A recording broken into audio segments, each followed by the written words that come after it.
Hello everyone, నేను మీ నిర్మాను. నేను ఈ ఊరు పని మీద వచ్చినప్పుడు ఇక్కడ ఒక అందమైన పూల మొక్కను చూశాను. ఈ పూలు ప్రకాశవంతమైన ఎల్లో కలర్లో ఉన్నాయి. ఆకులు విలక్షణమైన ఆకులుగా ఉన్నాయి. ఈ మొక్క గురించి మీకు చెప్తాను, చూడండి, వినండి, లైక్ చేయండి, షేర్ చేయండి అండ్ సబ్స్క్రైబ్ చేయండి. మెక్సికన్ సన్ఫ్లవర్ అంటారు ఈ మొక్కను. దీని యొక్క శాస్త్రీయ నామం వచ్చి టిథోనియా డైవర్సిఫోలియా. అందమైన పూల మొక్క అన్నమాట. ఇది మధ్య అమెరికాకు చెందిన వేగంగా అభివృద్ధి చెందుతున్న శాశ్వత పొద.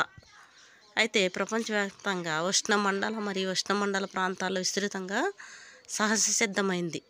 దీని గురించి నేను చెప్తున్నాను, వినండి. ఇది ఆస్ట్రేసి కుటుంబానికి చెందిన పుష్పించే మొక్క కాబట్టి రాజ్యం వచ్చి ప్లాంటే. దీని యొక్క ఆర్డర్ ఆస్ట్రేల్స్. సేమ్ పొద్దుతిరుగుడు పువ్వులాగానే ఉంది కానీ కాదు. సాధారణ పేర్లు దీనికి Mexican sunflower, dream Marie Gold, Japanese sunflower, nitrogen sunflower. సాధారణ పేర్లు ఎన్ని ఉన్నాయి. ఎత్తు 3-5 మీటర్ల ఎత్తు వరకు ఇది పెరుగుతుంది. విశాలమైన లోబుడు మరియు కఠినమైన ఆకృతి. ఆకులు అలా ఉంటాయి. దీని యొక్క వ్యాసం 7-15 సెంటీమీటర్లు. పువ్వు చాలా అందంగా ఉంది. కీటకాలను ఆకర్షిస్తుంది. కీటకాలంటే తేనెటీగలు, సీతాకోక చిలుకలు వీటిని ఆకర్షిస్తాయి. మనం కూడా ఈ పువ్వులు ఆకర్షవంతములం అయిపోయాం. అందుకే నేను చెప్తున్నాను. బాగా ఎండిపోయిన నేలలతో వెచ్చని వాతావరణంలో వృద్ధి చెందుతుంది. పేలవమైన నేలలు మరియు క్షీణించిన భూముల్లో పెరుగుతుంది. నేల కోతను అరికడుతుంది. తరచుగా రోడ్ల పక్కన బంజరు భూములు మరియు తోటల్లో కనిపిస్తుంది.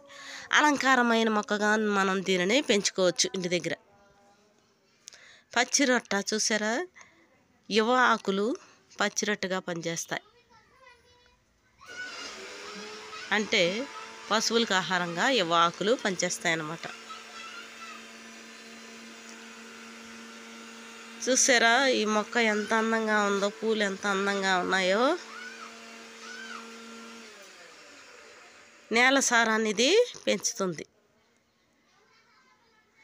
ఈ ఆకులు మనం కంపోస్ట్ ఎరువుగా కూడా ఉపయోగించుకోవచ్చు. ఈ వీడియో మీకు నచ్చినట్లయితే లైక్ చేయండి, షేర్ చేయండి అండ్ సబ్స్క్రైబ్ చేయండి.